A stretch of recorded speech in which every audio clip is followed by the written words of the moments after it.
একটা কথা বলে মেসেজ দিয়ে শেষ করে দিব। মনে রাখবেন, আহলুস সুন্নাহ ওয়াল জামাত যেটা, সেটা আমাদের এশিয়ার মধ্যে না। আপনারা কি এশিয়াতে মনে করছিলেন? না, সেটা আবার গত 500 বছরের না। আহলুস সুন্নাহ ওয়াল জামাত আমার নবীর সময়কালে যখন ফিতনা শুরু হয়ে গেছে, এক ফিতনা মুনাফিক আর এক ফিতনা নন মুসলিম, সবাই মিলে একসাথে ফিতনা করতেছে। আমার নবী চলে যাওয়ার পরে আবু বকর সিদ্দিক, এরপরে ফারুক আজম পর্যন্ত দমে ছিল, কেউ সাহস করে নাই। হযরত ফারুক আজম যখন গেছেন, উসমানে গনি আসার পর থেকে ষড়যন্ত্রের জাল বিস্তৃত হতে শুরু করেছে। সেই সুবাদে আমাদের মুসলমানদের মধ্যে কিছু কিছু ফেরকা হয়েছে। আমি কি বলেছি আপনাদেরকে? কিছু কিছু ফেরকা। কিছু কিছু মানে আপনারা বুঝেন নাই।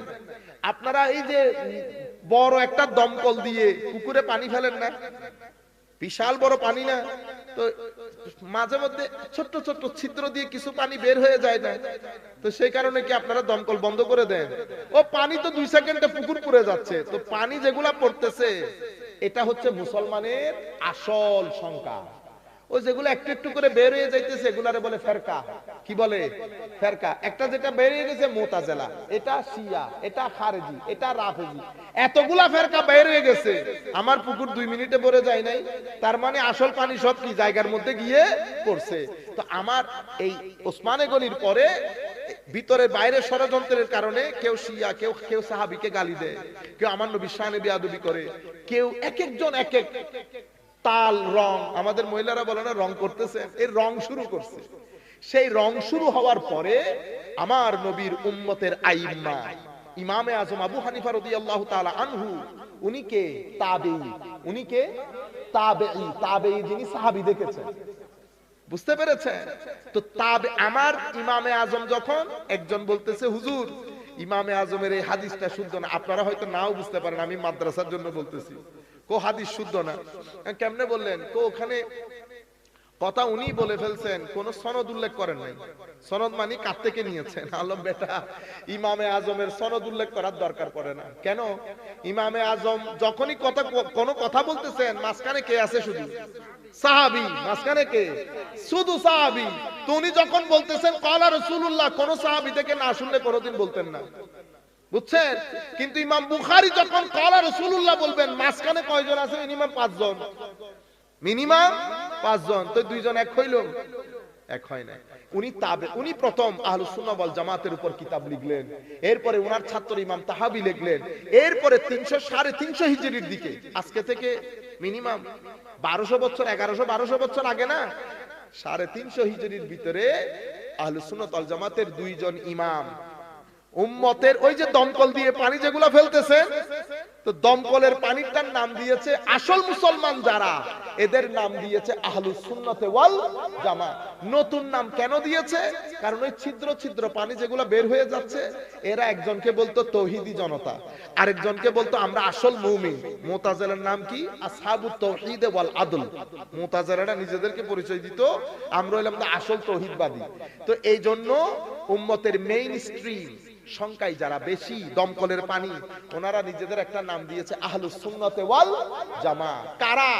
করা যারা আকীদাতান রাসূলে পাকের মহব্বত, রাসূলে পাকের মহব্বত, এই সমস্ত ইমাম আইম্মাদেরকে মানেন, মাযহাবকে অনুসরণ করেন। মাযহাব কোনটা? হানাফি, মালিকি, শাফিঈ, হাম্বলি। মাযহাবের অনুসরণ করেন, যেই কোনো আল্লাহর ওলির সাথে নিসবত রাখেন, এদেরকে উম্মত 1250 বছর পর্যন্ত কি বলে? আহলুস সুন্নাত ওয়াল জামাত। আজকের এই মুহূর্ত পর্যন্ত আরব বিশ্বের 2-4টা দেশ বাদ দিয়ে, সৌদি আরব, কাতার, এই সমস্ত, কাতার না, কাতার ওই লাইনের মধ্যে পড়ে না, কুয়েত, বাকি পুরো আরব বিশ্ব যেগুলোর জন্য আমার নবী দোয়া করেছেন, ইয়েমেন বলেন, সিরিয়া বলেন, দামেস্ক বলেন, প্যালেস্টাইন বলেন, মিশর বলেন, জর্ডান বলেন, ওমান বলেন, মিডল ইস্টের পরে যদি আপনি আমেরিকাতে চলে যান, এরপরে এশিয়া মহাদেশের মধ্যে যেখানে আপনি যাবেন যান, উম্মতের মেইন স্ট্রিম বেশিরভাগের আকাইদি পরিচয় কি? আহলুস সুন্নাত ওয়াল জামাত। এখন আপনারা বলবেন, হুজুর কই অনলাইনের মধ্যে তো আমরা এগুলা দেখি না। অনলাইনের মধ্যে দেখেন না যে অনলাইনে আমাদের মিডল ইস্টের মধ্যে যারা এগুলা পছন্দ করে না, বাইরের টাকা পয়সা নিয়ে চলে, তারা এগুলার উপর অনেক অনেক অনেক টাকা খরচ করে। এরা 63,000 কোটি টাকা খরচ করছে 2016 পর্যন্ত। কিসের জন্য? এই আকীদাগুলো প্রচার করার জন্য, মানুষকে কনফিউজ করার জন্য। আপনারা বুঝতে পেরেছেন?